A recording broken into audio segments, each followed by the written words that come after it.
How the first responsibility of the leader can lead to more fundraising. I'm Bill Stanczykiewicz. This is the first day from the Fundraising School, and I'm joined today by Arleen Peterson. Arleen is the Executive Services Director for the Poor Handmaids of Jesus Christ, headquartered in Northwest Indiana. And Arleen, what a delight to have you with us on the Fundraising Schools podcast. Oh, thank you, Bill. I appreciate it so much for being here.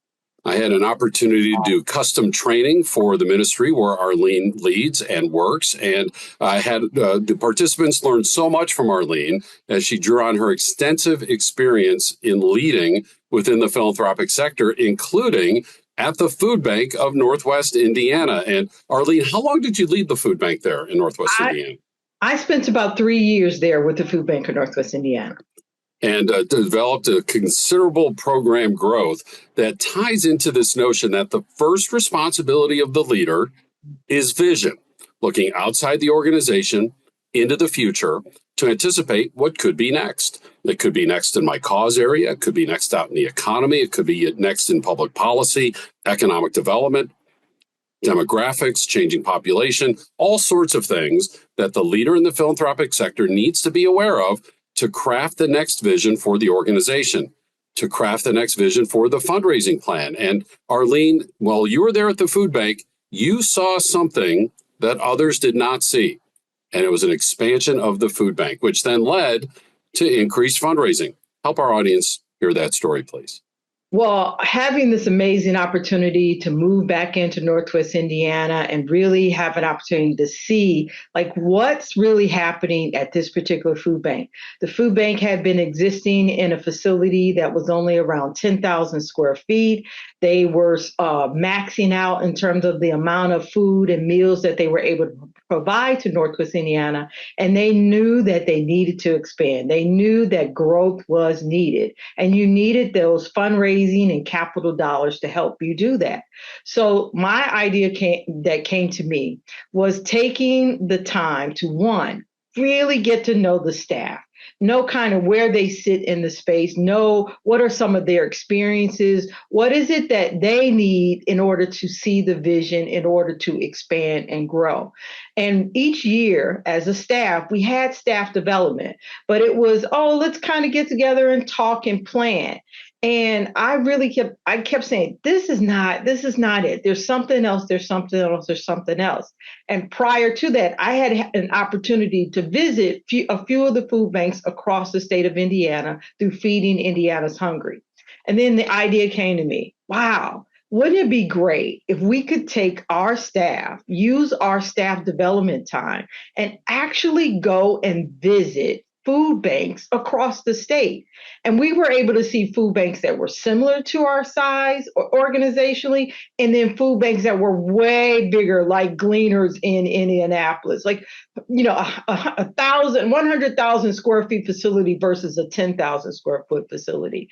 And we took, only 3 days, but we got on a chartered bus as a staff, went all the way down to the furthest part in Indiana, and then took the bus and rode it back and visited food banks all along the way back up to 65. We were able to see 5 food banks in 3 days' time. Now, a lot of time, very intensive, very planning and coordination needed. But the food banks throughout the state were so incredibly helpful because, hey, here's an opportunity that the person who's loading the truck gets to talk about how he loads the truck with these group of individuals. So everybody in the organization becomes stars and experts, and they're able to tell their story of what makes it successful for them.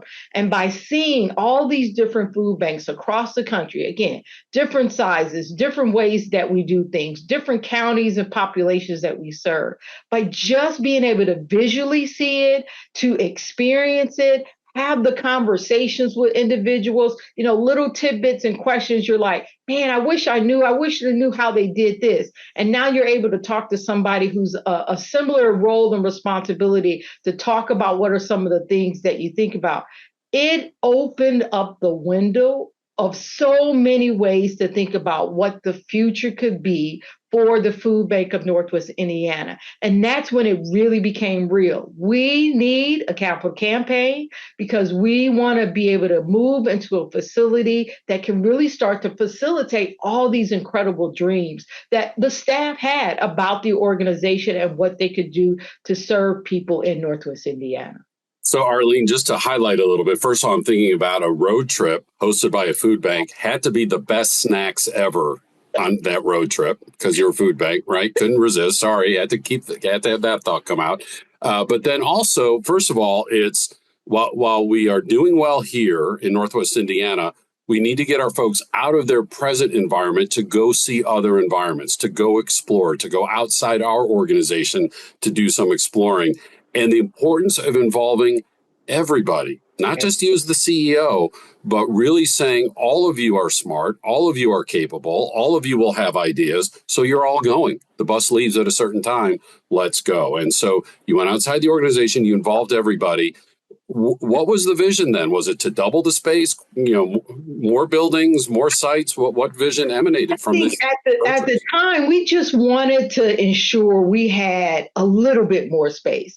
And so maybe 20, maybe 30,000 square feet. Those we weren't really even thinking that large, but we kept saying anything is possible. Anything is possible. And through that process, by just going and visiting other facilities in Northwest Indiana, there came this gem of a space and an opportunity that was housed with another organization and company. And by negotiating, having conversations with them, we're still able to go from 10,000 to a 60,000 square foot facility space. And that was like this leap of faith of so many partnerships, so many board members stepping up to the plate to really think about and make really true commitments around fundraising and fund development. It's one of those things where you were putting to the test all those fundraising skills and techniques around how to engage donors, how to talk about, well, I want you to give 25,000, but no, 25,000 over 5 years, which is it's only 5,000, per year, helping people to see the incremental steps that they can make in order to be financially supportive and really make the bigger impact of changing how we feed and support people across the Northwest Indiana area. So you and your entire team saw what could be with more space. Then this opportunity came along with this existing building that you could purchase and remodel to expand by 6 times over the amount of space for the food bank. Who did you have to persuade? Who did you have to convince? Was it your board? Was it, civic leaders? Were there any staff members who were hesitant despite going on the road trip? What kind of concerns were you hearing and who did you need to persuade before the food bank was able to fully move forward with this vision?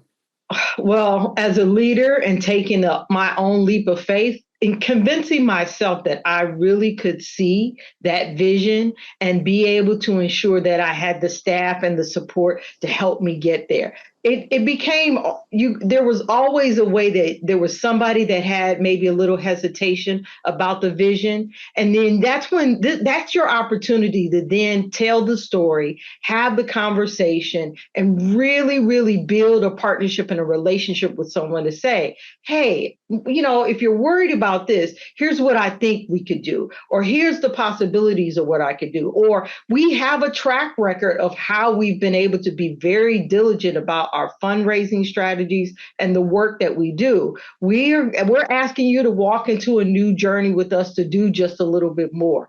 It was truly an opportunity where you're speaking to yourself, you're speaking to your board, you're speaking to donors, you're speaking to the community, because there was a big frightening scare around, oh, you're going to move this food bank out of Gary and move it into another community. But, oh no, all the people are here and how are they going to get there? And is there going to be transportation? All of those little nuances of things that pop up. But again, if you're building this process and this vision and you're continually engaging people, having the conversations, talking with people about what they may be scared or frightened about, and say, hey, we both maybe have some hesitations, but let's actually journey into this, and then let's see what happens on the other side. it just is amazing when you're able to just really, really build true, authentic conversations with partners, with donors, with the community. And then they begin to trust you and they say, well, we're walking this journey together. And Arleen, it sounds like you didn't pronounce and say, here's our decision, here's what we're doing, everybody jump on board. You said, we have this opportunity. What do you think? What do you like? What are you concerned about? And through active listening and responsive conversation, if I'm understanding you correctly, then you would help address their concerns. You would help adapt the plan to concerns that they might have. Am I understanding that correctly as you brought people together around this vision? You are absolutely, absolutely right. That was one of the things. Was it was never about this big giant announcement. Oh, we're moving here, or this is where it's going to be. It really became these strategic conversations that you had to engage people, so they felt like this is a part of me, and this is what I can do to help be impactful in my community. So, what was the fundraising goal, and how did you get there? Fundraising goal was $3 million. Getting there came a lot of commitment from board. I think having the board be kind of the initial building block for the capital campaign really helped to propel it into then other funders and community funders came on board. And then those in the community came on board and could provide support. But it really, truly was the board making this conscious effort and commitment to say, yes, we are going to do this, and we're going to open up these doors to make sure that the finances are going to be there to get us to this new facility. And even moving into the new facility, there's always still, well, we didn't have money for this big part of the vision. You know, we wanted a big giant community kitchen and incubator program. Okay, but we got the building. So now let's work to build each of those aspects. And having great partners of like a national organization like Feeding America that could come in and support and provide those additional fundings, fill in the gaps in different places, you know, help to get freezers put into the facility. Always great to have those amazing partners that are out there. A big vision developed by an inspiring leader who took her organization to go explore outside of their nonprofit. She involved everybody to gather that information. And then as the vision was shared, asked folks for their opinions and their perspectives and added that into a plan that raised an additional new $3 million to increase the food bank from 10,000 square feet to 60,000 square feet. And Arleen, the most important part of the story, can you describe for our audience, what does that mean in terms of alleviating food insecurity? How many more people could be served? How many more meals could be delivered? How much more food insecurity could be reduced through this expansion of the food bank? Well, imagine being able to only provide maybe 3 million meals a year to going to being able to provide over 10, 15 million meals a year. And at the time that the food bank was able to be created and kind of build into this new facility, it was right at the beginning of what then became COVID. So being able to strategically shift how, instead of having all of these people coming to a place and accessing food, individuals now having to use a whole drive-up system to pull up to a facility in order to, you know, put food into a car. I mean, there was a huge shift in terms of the way that food was then being able to get distributed out to individuals in the community. And the parking lot alone was a great benefit in order to really support, to be able to serve thousands of people, to provide them with the food on a food distribution day. So, yeah. Wonderful how that has benefited so many more people. And Arleen, as we conclude, what advice do you have for fundraisers, for other leaders in the nonprofit sector who say, well, I'm not creative, I'm not a visionary. That's great what Arleen did, and that's so inspiring. But I'm not that one who knows how to come up with that next visionary idea or that next big idea for a particular donor. Again, vision is the first responsibility of the leader, including fundraisers who are leading within their organizations and leading alongside donors. What advice do you have for fundraisers and other nonprofit organization leaders when they think about this crafting vision that leads to increased fundraising?